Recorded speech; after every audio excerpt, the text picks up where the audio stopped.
بسم اللہ الرحمن الرحیم۔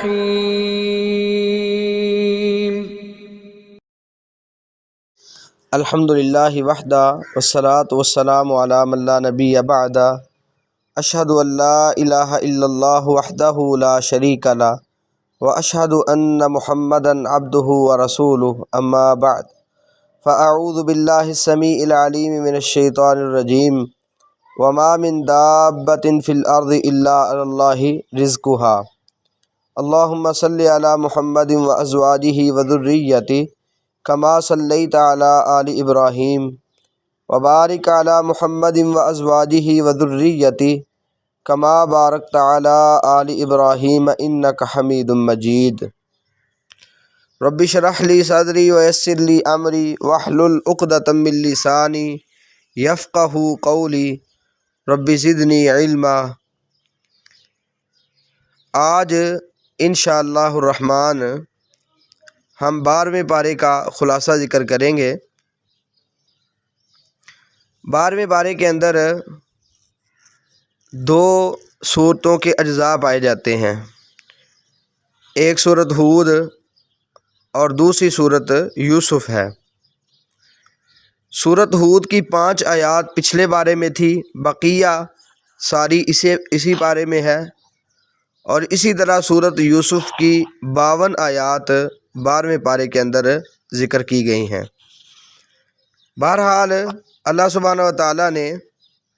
12ویں پارے کے آغاز میں پہلے رکوع میں ان الفاظ سے آغاز کیا، وما من دابۃ فی الارض الا علی اللہ رزقها، کہ زمین پہ جو بھی چلنے والا ہے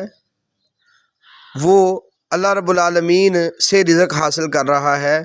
کیونکہ ہر چلنے والے کا رزق اللہ رب العالمین کے ذمے ہے۔ اللہ تعالیٰ نے اس میں اپنی قدرت کا ذکر کیا، اپنے تعارف لوگوں تک پہنچا دیا،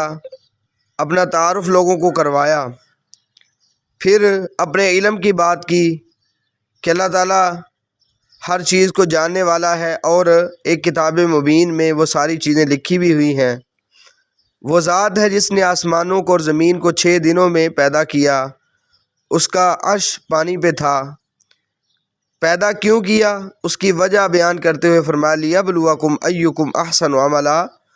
تاکہ وہ تم میں سے جانے، پہچان لے، جانچ لے کہ تم میں سے اچھے اعمال کرنے والا کون ہے۔ اور ساتھ یہ بتایا کہ ان کفار کی یہ حالت ہے، اگر آپ ان سے یہ کہیں کہ آپ موت کے بعد دوبارہ اٹھائے جائیں گے تو لازماً یہ کافر کہیں گے کہ یہ تو بہت بڑا جادو ہے۔ اور جہاں تک معاملہ ہے عذاب کا، ہم ان سے عذاب اگر ہٹاتے ہیں ان کے مطالبے کے باوجود، ایک وقت تک ان پر عذاب نہیں آتا، تو جواب میں کیا کہتے ہیں، لَيَقُولُنَّ مَا يَحْبِسُ، ضرور یہ کہیں گے کہ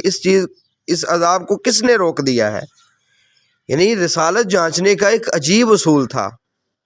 تب مانیں گے جب عذاب آئے گا۔ یہ تو انتہائی ہٹ درمی ہے، جیسا کہ پیچھے بھی ہم پڑھ چکے ہیں کہ مشرکین مکہ نے یہاں تک کہا تھا، اللہ اگر محمد صلی اللہ علیہ وسلم پہ اترنے والی شریعت حق ہے، یہ سچ ہے، فَأَمْطِرْ عَلَيْنَا حِجَارَةً مِّنَ السَّمَاءِ وَائْتِنَا بِعَذَابٍ أَلِيمٍ، ہم پر آسمانوں سے پتھروں کی بارشیں برسا یا دردناک عذاب دے۔ تو یہاں بھی یہی انداز ہے۔ دوسرے رکوع کے اندر اللہ سبحانہ وتعالیٰ نے انسان کی حالت ذکر فرمائی کہ اگر ہم رحمت اس پہ کرتے ہیں پھر اس کو کھینچ لیتے ہیں، کسی بھی پہ نعمت کرنے کے بعد اگر ہم اسے دور کرتے ہیں تو انسان انتہائی ناشکرا اور مایوسی اختیار کرنے والا بن جاتا ہے۔ لیکن اگر ہم تکلیفوں کو دور کر کے تکلیفوں کے بعد آسانی ان کو عطا کریں تو یہ خوش ہو جاتے ہیں اور فخری انداز میں آ جاتے ہیں۔ کہا یہ حالت ہے عام لوگوں کی، لیکن جو صبر کرنے والے ہیں اور نیک عمل کرنے والے ہیں، اللہ رب العالمین کے مطیع ہیں، ان کا انداز ایسا نہیں ہوتا۔ وہ اللہ رب العالمین کا ہر حال میں شکر کرتے ہیں۔ نبی مکرم صلی اللہ علیہ وسلم نے فرمایا تھا، مومن کے لیے ہر حال میں ہی خیر ہے، اگر خوشی میں ہے تو بھی خیر ہے، کہ وہ اللہ کا شکر کرتا ہے، الحمدللہ پڑھتا ہے، تو اللہ تعالیٰ اسے نیکی عطا فرماتے ہیں۔ اگر خوشی پہنچے تو الحمدللہ کہہ کے اجر حاصل کرے گا، اور اگر کوئی غم پہنچے، کوئی تکلیف پہنچے، اس تکلیف پہ صبر کر کے اللہ رب العالمین سے رحمت حاصل کرے گا اور نیکیاں لکھوا لے گا۔ باقی بطور چیلنج دوسرے رکوع میں اللہ رب العالمین نے یہ بات بھی کہی ہے، بعض کفار کا اور بعض منکرین کا یہ کہنا تھا کہ یہ قرآن محمد صلی اللہ علیہ وسلم اپنی طرف سے بنا کے لاتے ہیں، اور نبی صلی اللہ علیہ وسلم کو جھٹلانے کے لیے کئی چیزیں وہ پیش کرتے تھے کہ اگر یہ سچا رسول ہوتا تو اس کے پاس خزانے نہ ہوتے، یا اس کے پاس یعنی اس کے ساتھ کوئی فرشتہ نہ آتا، اس طرح کی باتیں کی، اور ساتھ یہ جملہ بھی بول دیا کہ یہ قرآن خود گھڑ کے لاتا ہے۔ تو نبی کریم صلی اللہ علیہ وسلم نے پریشانی محسوس کی، تکلیف محسوس کی، تو اللہ تعالیٰ نے قرآن اتارا اور کہا قُلْ فَأْتُوا بِعَشْرِ سُوَرٍ مِثْلِهِ مُفْتَرَيَاتٍ وَادْعُوا مَنِ اسْتَطَعْتُم مِّن دُونِ اللَّهِ إِن كُنتُمْ صَادِقِينَ، کہ اگر یہ باتوں میں سچے ہیں، واقعتاً اپنے دعوے میں سچے ہیں، تو ان سے کہیے کہ آپ بھی گھڑی ہوئی 10 صورتیں لے آئیں، اور جس جس کو بلا سکتے ہیں، استطاعت رکھتے ہیں، اس کو بلا بھی لیں، اپنے ساتھ شامل کر لیں۔ پیچھے ہم ایک صورت کا پڑھ چکے ہیں، دو مقامات پہ اللہ تعالیٰ نے ایک ایک صورت کی بات کی ہے، یہاں 10 صورتوں کا ذکر تھا، اور آگے صورت بنی اسرائیل میں قرآن مجید کا ذکر ہوگا کہ اگر آپ کہتے ہیں کہ محمد صلی اللہ علیہ وسلم خود گھڑتے ہیں تو آپ بھی یہ کتاب گھڑ کے لے آئیں، آپ بھی اس طرح کی کتاب لے آئیں۔ اور یہاں 10 صورتوں کا اور ایک صورت کا بھی چیلنج ہے، اور بتایا یہ گیا ہے کہ یہ محمد صلی اللہ علیہ وسلم اپنی طرف سے الفاظ نہیں بناتے، الفاظ بنانا تو دور، اللہ تعالیٰ نے تو یہاں تک کہا کہ اس میں تبدیلی کا بھی اختیار نہیں ہے، یہ اللہ رب العالمین کی وحی کے ساتھ تکلم فرماتے ہیں۔ پھر اللہ سبحانہ و تعالیٰ نے یہ بتا دیا کہ جو دنیا کی زیب و زینت چاہتا ہے، دنیا کا متلاشی ہے، تو دنیاوی اعمال میں ہم ان کو پورا پورا بدلہ عطا کر دیتے ہیں، کمی نہیں ہوگی، لیکن آخرت میں جب آئیں گے تو ان کے لیے خسارے کے علاوہ کچھ نہیں ہے، بلکہ ان کا جو ٹھکانہ ہے یہ جہنم ہے۔ اسی طرح جو اللہ تعالیٰ پہ جھوٹ باندھتا ہے اس پر لعنت کی گئی ہے، اور آخرت کے منکر کو ملعون قرار دے کر جہنم کا ایندھن قرار دیا گیا ہے، اور ایسے شخص کے بارے میں بتایا گیا ہے کہ ایسا آدمی وہ قیامت والے دن خسارہ اٹھائے گا۔ پھر ایمان والوں کا ذکر کیا کہ نیک عمل کرتے ہیں اور اپنے رب کے سامنے عاجزی اختیار کرنے والے ہیں، ان کو جنتی قرار دیا گیا کہ یہ جنتی ہیں اور جنت میں بھی ہمیشہ ہمیش رہیں گے۔ اب 2 طرح کے لوگوں کا ذکر کرنے کے بعد اللہ تعالیٰ فرماتے ہیں کہ یہ 2 فریقوں کی مثال ایسے ہی سمجھیں، یعنی ایک جنتی ہے ایک جہنمی ہے، ان کی مثال ایسے ہی سمجھیں جیسے اندھا ہے اور دوسری طرف دیکھنے والا ہے، اسی طرح ایک بہرا ہے دوسری طرف سننے والا ہے۔ اللہ تعالیٰ فرماتے ہیں حل یستویان مثلا، کیا یہ دونوں مثال میں برابر ہیں؟ یعنی دیکھنے والا اور اندھا برابر ہے، اسی طرح بہرا اور سننے والا برابر ہے۔ جب یہاں برابری نہیں ہے تو قیامت والے دن بھی ان کی برابری نہیں ہوگی، بلکہ جو نیک اعمال کریں گے جنت پالیں گے، اور جو بد اعمال کریں گے ان کا ٹھکانہ دوزخ بن جائے گا۔ تیسرے رکوع کے اندر اللہ سبحانہ و تعالیٰ نے قوم نوح کا ذکر کیا، اور نوح علیہ السلام کی دعوت کا ذکر کیا، اور مختلف ان کے قوم کے ساتھ جو مکالمے ہوئے وہ باتیں ذکر فرمائیں۔ تو نوح علیہ السلام نے اپنی قوم کو بہت زیادہ سمجھانے کی کوشش کی، لیکن انہوں نے ان کا بھی مذاق اڑایا، کہا ہم آپ کو ایسے بادی اور رائے دیکھتے ہیں، کوئی فضیلت تو آپ کی ہے نہیں، اور اس طرح کی جب باتیں کی تو سیدنا نوح علیہ السلام نے ان کو سمجھایا، اور کئی چیزیں ذکر کرنے کے ساتھ ساتھ سیدنا نوح علیہ السلام نے یہ کہا میرا تو دعویٰ ہے ہی نہیں، میں نہیں تم سے کہتا کہ میرے پاس اللہ کے خزانے ہیں، اور نہ ہی میں غیب جانتا ہوں، اور نہ میرا یہ یعنی کہنا ہے کہ میں فرشتہ ہوں، اس طرح کی باتیں بھی میں نہیں کہتا۔ تو جب نوح علیہ السلام نے ان کو سمجھایا، لیکن سمجھانے کے باوجود انہوں نے آگے سے یہ کہا کہ آپ خود گھڑتے ہیں، اپنی طرف سے باتیں بنا کے ہمیں یہ کہتے ہیں۔ سیدنا نوح علیہ السلام نے کہا اگر یعنی میں گھڑتا ہی ہوں تو جرم مجھ پر ہے، یعنی میرے گناہوں کا تم پر کیا بوجھ ہوگا، اور اسی طرح اگر تم جرم کرتے ہو تو اس کا میرے اوپر کوئی بوجھ نہیں ہے۔ پر یہ باتیں ہونے کے بعد چوتھے رکوع کے اندر اللہ سبحانہ و تعالیٰ نے وہ چیز ذکر فرمائی کہ نوح علیہ السلام کو اللہ تعالیٰ نے حکم دیا کہ آپ کشتی بنائیں ہماری آنکھوں کے سامنے ہماری وحی کے مطابق، اور ظالموں سے اس حوالے سے بات نہ کیجیے گا، یہ غرق ہونے والے ہیں۔ تو جب کشتی بناتے تھے نوح علیہ السلام، پاس سے قوم گزرتی، سردار گزرتے تو مذاق اڑاتے تھے، لیکن کیا جواب ملا؟ فَإِنَّا نَسْخَرُ مِنْكُمْ كَمَا تَسْخَرُونَ، یعنی اگر آپ مذاق اڑاؤ گے تو ہم بھی تمہارے ساتھ مذاق کریں گے جیسے تم کر رہے ہو۔ ان قریب تمہیں پتہ چل جائے گا کہ کس کے پاس عذاب آتا ہے اور اسے رسوا کر کے جاتا ہے۔ پھر اللہ تعالیٰ نے نوح علیہ السلام کو حکم دیا کہ آپ کشتی بنا کر وہاں دو جوڑے کشتی میں بٹھا لیں، اپنے اہل کو، ایمان والوں کو ساتھ بٹھا لیں، ہاں جو نہیں ماننے والا یا جو کافر ہے اس کو اپنے ساتھ نہیں بٹھانا۔ پھر ساتھ اللہ تعالیٰ نے فرمایا وما آمن معہ الا قلیل، نوح علیہ السلام نے کتنی دعوت دی تھی؟ 950 سال، جیسا کہ آگے آئے گا انشاءاللہ تعالیٰ۔ 950 سال تک دعوت دینے والا پیغمبر کسی یعنی بڑی جماعت کو نہیں، بلکہ فرمایا تھوڑے سے لوگ ہی ان پر کلمہ پڑھ کے ایمان لائے تھے۔ تو یہاں یہ بات یاد رکھیں کہ اگر کوئی انسان حق کی بات کرتا ہے، دعوت صحیح دیتا ہے، لوگ اس کے زیادہ پیرو نہیں بنتے تو کوئی پریشانی کی بات نہیں ہے۔ حق بات کہنا اصل یہ لازم ہے، باقی زیادہ لوگ ہوں یا کم ہو اس سے فرق نہیں پڑتا۔ اتنے کم ان کے اوپر ایمان لانے والے تھے کہ وہ ایک کشتی میں سارے سوار ہو گئے اور مختلف جانور بھی اس میں سوار ہو گئے، اللہ کا نام لے کر بہرحال سوار ہوئے۔ ایسے ہی بڑی بڑی پہاڑوں کی طرح موجیں آنی شروع ہو گئیں۔ نوح علیہ السلام نے اپنے بیٹے کو پکارا اور کہا بیٹے میرے ساتھ بیٹھ جا، لیکن اس نے کیا کہا؟ جی یہ سامنے پہاڑ ہے، یہ مجھے بچا لے گا۔ دیکھیں کافر کا جو بھروسہ ہے صرف دنیاوی مال پر اور دنیاوی سہولتوں کے اوپر ہوتا ہے، جبکہ ایک مومن کا انداز اللہ رب العالمین پہ توکل والا ہوتا ہے۔ اقبال نے کہا تھا کافر ہے تو شمشیر پہ کرتا ہے بھروسہ، مومن ہے تو بے تیغ بھی لڑتا ہے سپاہی۔ کہ ایک مومن کا انداز کیا ہے اور کافر کا انداز۔ یہ نوح علیہ السلام کا بیٹا جو کافر تھا اس نے کہا یہ پہاڑ مجھے بچا لے گا۔ نوح علیہ السلام کہنے لگے بیٹا لا عاصم اليوم من امر اللہ الا من رحم، آج کوئی نہیں بچنے والا سوائے اس شخص کے کہ جس پر اللہ تعالیٰ رحم کرے۔ بہرحال وہ آنکھوں کے سامنے غرق ہو گیا۔ تو جب سارا معاملہ ختم ہوا، عذاب کا اختتام ہوا، تو نوح علیہ السلام نے رب کو پکارا اور کہا اے میرے رب ان ابنی من اہلی و ان وعدک الحق وانت احکم الحاکمین، اللہ یہ میرا بیٹا تھا، میرے اہل سے تھا اور تیرا وعدہ سچا، مطلب تو نے کہا تھا کہ میں تیرے اہل کو بچاؤں گا، لیکن یہ میرا بیٹا میرے اہل پہ ہونے کے باوجود، اہل سے ہونے کے باوجود غرق ہو چکا ہے۔ تو اللہ تعالیٰ نے پکار کے کہا ہے نوح یہ تیرا اہل نہیں، کیونکہ تیرے اس کے اعمال اچھے نہیں ہیں، اس لیے لا علمی میں ایسی بات نہ کرنا وگرنہ جاہلوں سے ہو جائے گا۔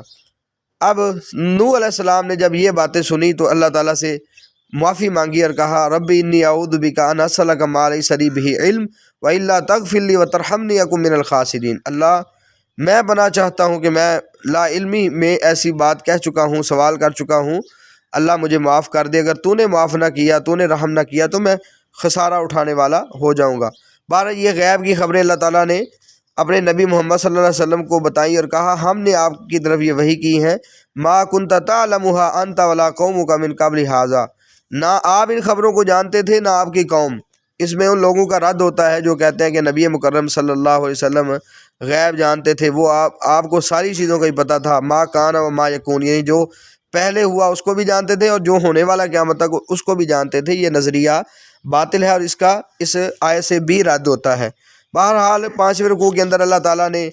قوم عاد کی بات کی ہے جن کی طرف حود علیہ السلام بھیجے گئے، انہوں نے بھی اپنی قوم کو بہت سمجھایا، استغفار توبہ کی ترغیب دی کہ اگر ایسا کرو گے اللہ تعالیٰ تم پر بارشیں بھی اتارے گا، تمہاری قوت بڑھائے گا، لیکن انہوں نے کہا جی آپ کی باتوں سے ہم چھوڑنے والے نہیں ہیں۔ جب انہوں نے باتوں کو نہ مانا تو آخر کار ان پر عذاب آ گیا۔ تو اللہ تعالیٰ نے یہ بتایا کہ اس دنیا میں بھی ان پر لعنت ہے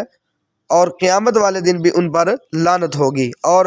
6 رکوع کے اندر اللہ تعالیٰ نے قوم سمود کا ذکر کیا جو صالح علیہ السلام کی قوم تھی۔ صالح علیہ السلام نے بھی ان کو بڑا سمجھایا، لیکن انہوں نے بڑوں کی تقلید چھوڑنے سے انکار کیا، کہا جی جیسے بڑے تھے ہم بھی یعنی اسی کام پہ لگے ہوئے ہیں۔ پھر اللہ تعالیٰ کی طرف سے جو ایک نشانی ملی تھی اونٹنی کی صورت میں، انہوں نے اس کو بھی ختم کر دیا، کاٹ دیا۔ تو 3 دن تک مہلت ملی، آخر کار ان پر بھی عذاب آیا اور سارے تباہ ہو گئے۔ اسی طرح 7ویں رکوع کے اندر اللہ تعالیٰ نے ابراہیم علیہ السلام کے پاس فرشتوں کی آمد کا ذکر کیا کہ فرشتے آئے تو ابراہیم علیہ السلام ان کے پاس بھنا ہوا بچڑا لے کے آئے، ان کے سامنے پیش کیا، وہ ہاتھ نہیں لگا رہے۔ سیدنا ابراہیم علیہ السلام نے ڈرنا شروع کر دیا، انہوں نے کہا جی آپ ڈرے نہ، ہم قوم لوط کی طرف بھیجے گئے ہیں۔ بہرحال ابراہیم علیہ السلام کے پاس آنے کی کیا وجہ تھی؟ ایک خوشخبری سنانا چاہتے تھے، لیکن ان کی جو زوجہ تھی وہ کہنے لگی کیسے ہوگی؟ یہ آپ کہتے ہیں کہ ہمیں اسحاق بیٹا ملے گا اور اسحاق کے بعد اللہ تعالیٰ یعقوب بھی عطا کرے گا، یعنی اسحاق کی اولاد آگے ہوگی، تو یہ کیسے ہوگا؟ تو انہوں نے کہا اتعجبین من امر اللہ رحمۃ اللہ وبرکاتہ علیکم اہل البیت، اللہ کے امر سے آپ تعجب کر رہی ہیں؟ یعنی اگر آپ بانجھ ہو چکی ہیں، آپ کا خامد بوڑھا ہے، کیا ہوا؟ اللہ تعالیٰ تو سب کچھ کر سکتا ہے۔ اس میں یہ چیز ملتی ہے کہ اگر کوئی انسان بوڑھا ہو چکا ہے یا عورت بانجھ ہو چکی ہے، اللہ تعالیٰ پہ اگر توکل کرتی ہے یا کرتے ہیں تو انشاءاللہ اللہ رب العالمین ان کو نیک صالح اولاد عطا کرنے پہ قادر ہے۔ زکریا علیہ السلام کا واقعہ پڑھ لیں، دیگر انبیاء کا واقعہ پڑھیں، تو اس لیے اللہ تعالیٰ سے کبھی بھی مایوس نہیں ہونا چاہیے۔ بہرحال اس آیت سے یہ بھی معلوم ہوا کہ پیغمبر کے گھر والے اہل بیت میں شامل ہیں۔ بہرحال جب یہ بتایا کہ قوم لوط کی طرف بھیجے گئے ہیں تو ابراہیم علیہ السلام ان سے بحث کرنے لگ پڑے کہ آپ کیوں ان کی طرف جا رہے ہیں، کیوں یعنی کہ ان کو تباہ کرنا چاہتے ہیں، کیوں ان کو عذاب دینا چاہتے ہیں؟ تو بہرحال یہ بات فرمائی کہ ان کے اندر یہ جرم ہے۔ جیسے ہی لوط علیہ السلام کے پاس فرشتے آئے تو قوم نے اس کی طرف، یعنی ان لوگوں کی طرف، یہ جو فرشتے تھے ان کی طرف رغبت کی اور برائی کا ارادہ کیا۔ سیدنا لوط علیہ السلام نے ان کو سمجھانے کی کوشش کی کہ میری بیٹیاں ہیں، میری بیٹیاں یا قوم کی بیٹیاں ایسے ہی ہے کہ وہ تمہارے لیے پاکیزہ ہیں، یعنی ایک شادی کا راستہ ہے، اب وہ اختیار کریں، اللہ سے ڈریں اور میرے مہمانوں کے حوالے سے مجھے رسوا نہ کریں۔ کیا تم میں کوئی بھی سمجھدار نہیں ہے؟ تو سیدنا لوط علیہ السلام نے کہا کاش میرے پاس قوت ہوتی یا مضبوط سہارا ہوتا تو میں اپنے مہمانوں کو پریشان نہ ہونے دیتا، یا مہمانوں کے ہوتے ہوئے میں خود پریشان نہ ہوتا۔ تو آگے فرشتوں نے بول کے کہا اے لوط انا رسول ربی کا لن یصلوا الیک، کہ ہم تیرے رب کے بھیجے ہوئے ہیں، ہم فرشتے ہیں، آپ پریشان نہ ہوں، آپ کو یہ کچھ نہیں کہہ سکتے، باقی آپ یہاں سے اب کوچ کریں۔ تو بہرحال جب وہ کوچ کر گئے، پیچھے جو قوم تھی جو بدعمالیاں کرنے والی تھی، ہم جنس پرستی میں لگی ہوئی تھی، ایسے لوگوں کو اللہ تعالیٰ نے اٹھا کر، اس بستی کو اٹھا کر بلندی پہ لے جا کر الٹا کر کے نیچے گرایا، اس کے بعد اوپر پتھروں کی بارش برسائی گئی، یہ ان کی بدعمالیوں کی وجہ سے۔ اسی طرح 8ویں رکوع کے اندر اللہ تعالیٰ نے شعیب علیہ السلام کا ذکر کیا کہ وہ مدین کی طرف گئے، انہوں نے بھی جا کے ان کو سمجھایا، کئی ان کے اندر نقصانات تھے ان کی قوم کے اندر، خصوصی طور پہ ایک ان کے اندر یہ تھا کہ ماپ تول میں کمی کرتے تھے، لوگوں کو کم چیزیں دیتے تھے۔ آج بھی اس طرح کا معاملہ ہوتا ہے کہ پیسے پورے لیتے ہیں لیکن اس کے مقابلے میں چیز دینی ہوتی ہے، اس میں نقص ہوتا ہے یا کمی کر کے دیتے ہیں، ماپ تول میں بہرحال کمی ہوتی ہے۔ بہرحال جب انہوں نے سیدنا شعیب علیہ السلام نے ان کو سمجھایا، انہوں نے کہا جی آپ کی نمازیں حکم دیتی ہیں کہ ہم اپنے بڑوں کی بات چھوڑ دیں، انہوں نے بھی بڑوں کی بات چھوڑنے سے انکار کیا، کہا جی ہمارے مال ہیں، ہم جیسے چاہیں ہم کر سکتے ہیں۔ تو سیدنا شعیب علیہ السلام نے ان کو کہا جی میں تو اپنی استطاعت کے مطابق اصلاح کر رہا ہوں، وما توفیق الا باللہ، باقی توفیق دینے والا تو اللہ ہے، میری توفیق اللہ کے بغیر کچھ بھی نہیں ہے، علیہ توکلت و الیہ انیب، میں اسی پہ توکل کرتا ہوں اور اسی کی طرف رجوع کرتا ہوں۔ تو بہرحال جب ان کو سمجھایا، انہوں نے سمجھنے کی بجائے آگے سے کہا یا شعیب ما نفقہ کثیرا مما تقول وانا لنراک فینا ضعیفا، تیری اکثر باتوں کی ہمیں سمجھ نہیں آتی اور تو ہمارے اندر کمزور ہے، ہم تجھے کمزور سمجھتے ہیں، اگر یہ تیرا قبیلہ نہ ہوتا تو ہم تجھے رجم کر دیتے۔ تو سیدنا شعیب علیہ السلام نے کہا اے میری قوم، یہ جو میرا قبیلہ ہے یہ تمہارے ہاں اللہ تعالیٰ سے بھی زیادہ معزز ہے، اللہ تعالیٰ کو تم نے پس پش ڈال دیا اور قوم اور میرے قبیلے کی وجہ سے کہہ رہے ہو کہ اگر یہ نہ ہوتا تو ہم آپ کو ختم کر دیتے، نعوذ باللہ اس طرح کی باتیں کر رہے ہو۔ بہرحال اس کے بعد ان کے غرق ہونے کا ذکر ہے۔ ناوے رکوع کے اندر موسیٰ علیہ السلام اور ان کے ساتھ فرعون کا جو تقابل ہے، فرعون کے حوالے سے مختصر سی بات کی اور کہا فرعون قیامت والے دن اپنے ساتھیوں کو لے کر جہنم میں یعنی جائے گا۔ پھر یہ چیزیں ذکر کرنے کے بعد اللہ تعالیٰ فرماتے ہیں ذالک من انباء القری نقص علیک منها قائم وحصید وما ظلمناہم ولکن ظلموا انفسہم فما اغنت عنہم آلہتہم التی یدعون من دون اللہ۔ ہلاک شدہ اقوام پر اجمالی سا تبصرہ کیا کہ یہ چیزیں ہم نے کسی پہ زیادتی نہیں کی بلکہ یہ ان کی بدعمالیاں تھیں، لیکن ساتھ بتا دیا کہ اسی طرح اللہ تعالیٰ کا معاملہ ہوتا ہے جب اللہ تعالیٰ کسی کو پکڑنا چاہتا ہے ظلم کرنے والی قوم کو، ان اخذہ علیم شدید، تو پھر اللہ کی پکڑ انتہائی دردناک اور سخت ہوتی ہے۔ پھر اللہ سبحانہ و تعالیٰ نے بدبختوں کا ذکر کیا اور اسی طرح خوش بختوں کا ذکر کیا کہ جو بدبخت ہیں وہ جہنم میں جائیں گے، ہمیشہ ہمیشہ وہاں رہیں گے، اور جو خوش بخت ہیں وہ جنت میں جائیں گے اور وہاں ہمیشہ ہمیشہ رہیں گے۔ اور 10ویں رکوع کے اندر اللہ سبحانہ و تعالیٰ نے مختلف چیزوں کا ذکر کیا، اپنے نبی صلی اللہ علیہ وسلم کو استقامت کا حکم دیا، نماز کا ذکر کیا اور نیکیاں، یہ بھی بتایا کہ نیکی کرنے سے انسان کے گناہ مٹ جاتے ہیں۔ اور اسی طرح اللہ تعالیٰ نے یہ بتایا کہ اصلاح پسندوں پر، جو اصلاح کرنے والے ہوتے ہیں، اللہ تعالیٰ ایسے لوگوں پر عذاب نہیں بھیجتا۔ اور اسی طرح یہ بات بھی نبی مکرم صلی اللہ علیہ وسلم کو بتائی گئی کہ ہم نے یہ جو قصے پڑھے ہیں، یہ غیب کی خبریں بتائی ہیں، اس کا آخر وجہ کیا اور سبب کیا ہے؟ فرمایا ما نثبت بہ فؤادک، ہم آپ کے سینے کو مضبوط کرنا چاہتے ہیں۔ یعنی آپ پڑھیں نا دیگر اقوام، ان کی حالت کیا تھی، نبیوں نے دعوت دی تو ان کا جواب کیا تھا، نبیوں نے وہ ساری چیزیں برداشت کی ہیں، آپ بھی صبر کریں، آپ پریشان نہ ہوں۔ یہ کسے ذکر کرنے کا مقصود آپ کو ثابت قدمی عطا کرنا ہے۔ نبی مکرم صلی اللہ علیہ وسلم، معجم الکبیر طبرانی میں آتا ہے کہ نبی مکرم صلی اللہ علیہ وسلم سے ایک صحابی نے کہا اللہ کے نبی شبتا، آپ تو بوڑھے ہو گئے ہیں، آپ کے سر پہ بال آ گئے ہیں سفید رنگ کے، اسی طرح داڑھی میں سفید بال آ گئے ہیں۔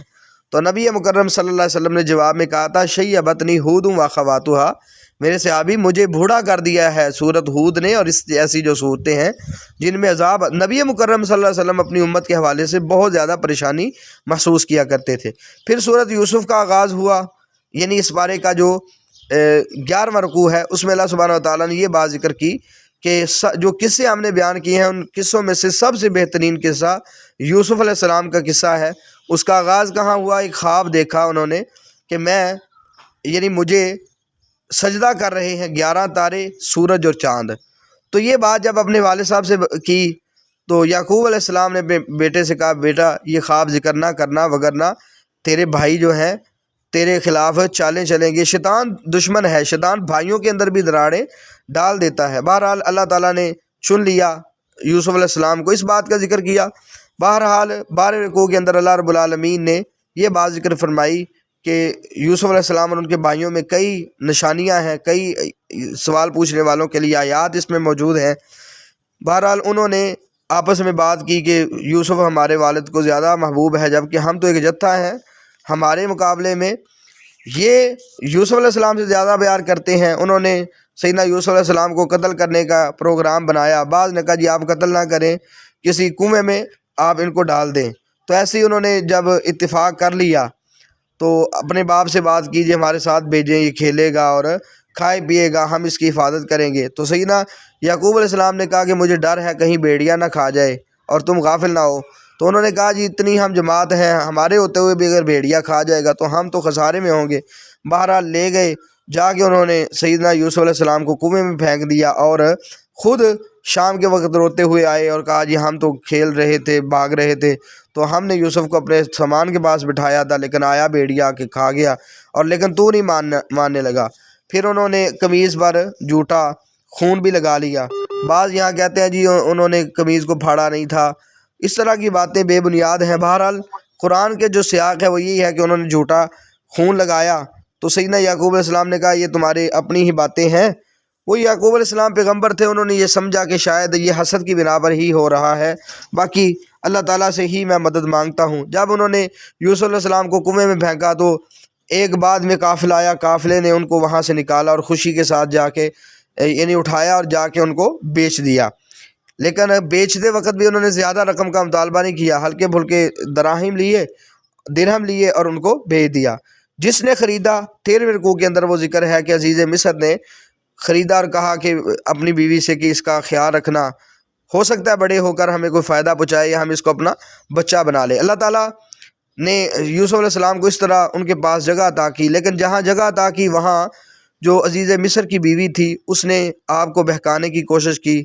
تو بڑی کوشش کی، لیکن یوسف علیہ السلام نے اللہ تعالیٰ سے معافی مانگی، اللہ تعالیٰ سے پناہ مانگی، کہا معاذ اللہ انہ ربی احسن مثوایا، میں اللہ کی پناہ مانگتا ہوں، بے شک میرا رب اس نے میرا اچھا ٹھکانہ رکھا ہے۔ تو ایک تو رب کا مفہوم یہی ہے کہ اللہ تعالیٰ نے مجھے اچھا ٹھکانہ دیا ہے، اس کے بعد میں کیوں اس طرح کا جرم کروں، اور دوسرا مفہوم یہ بھی ہے یہ جو میرا آقا ہے، میرا مالک ہے،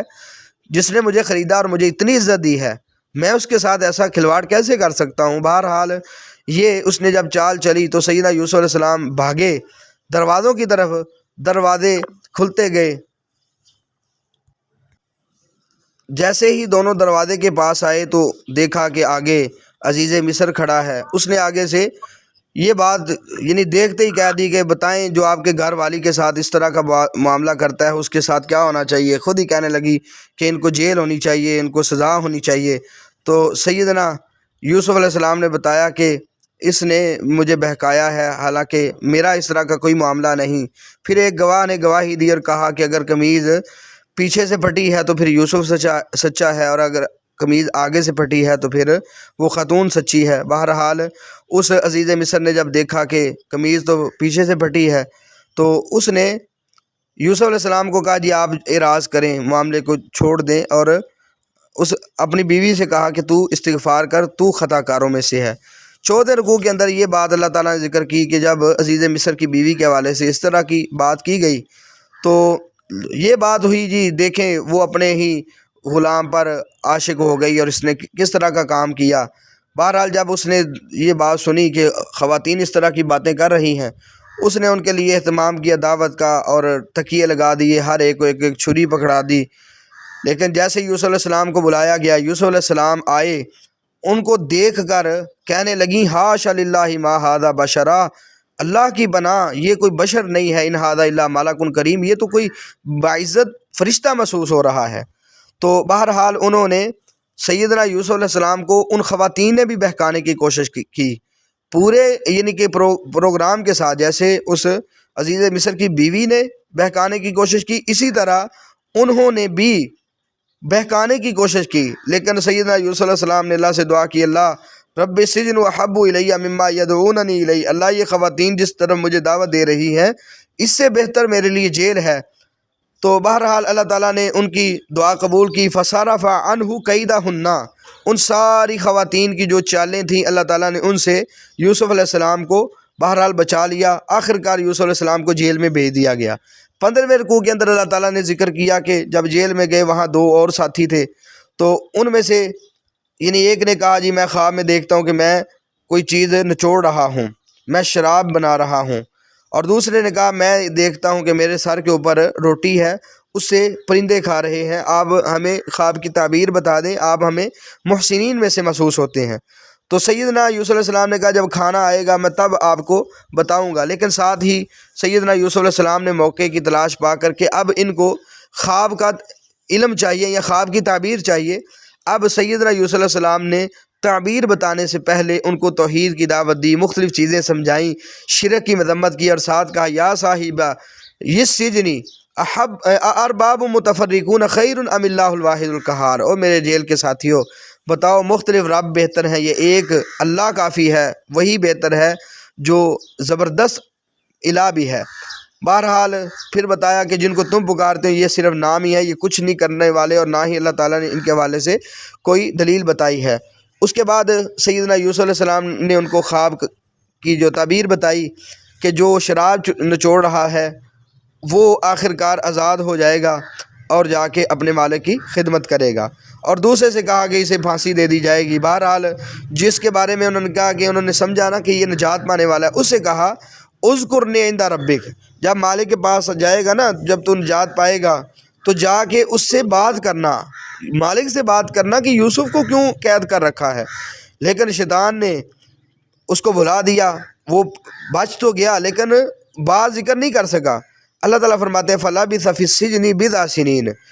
جب اس نے جا کے بات نہ کی، یوسف علیہ السلام کو مزید کئی سال اسی جیل میں رہنا پڑا۔ بز 3 سے لے کر 10 تک بولا جاتا ہے، عام طور پہ اگرچہ 7 سال پہ بولا جاتا ہے، لیکن کسی بھی یعنی اتنے سال دوبارہ یعنی اس کے بعد بھی یوسف علیہ السلام کو جیل میں رہنا پڑا۔ 16ویں رکوع کے اندر اللہ تعالیٰ نے یہ بات ذکر کی کہ بادشاہ کو خواب آیا کہ اس نے بھی دیکھا کہ 7 جو دبلی پتلیاں گائیاں ہیں ان کو 7 یعنی موٹی تازی گائیوں کو 7 دبلی پتلی گائیاں کھا رہی ہیں، اسی طرح 7 سرسبز خوشے ہیں اور کچھ خشک ہیں۔ اس نے کہا جی اس طرح کی تعبیر مجھے بتائیں، تو اس کے جو پاس بیٹھنے والے تو انہوں نے کہا ایسی ہی باتیں ہیں، ان کی کوئی تعبیر وغیرہ نہیں ہے۔ لیکن جس نے نجات پائی تھی اس کے تب جا کے ذہن میں آیا، اس نے کہا میں تمہیں بتاتا ہوں اس کی تعبیر کیا ہے، مجھے بھیجو۔ یوسف علیہ السلام کے پاس آیا اور آ کے کہنے لگا یوسف ایھا الصدیق افتنا فی سبع بقرات سمان یاکلہن سبع عجاف وسبع سنبلات خضر۔ وہ ساری خواب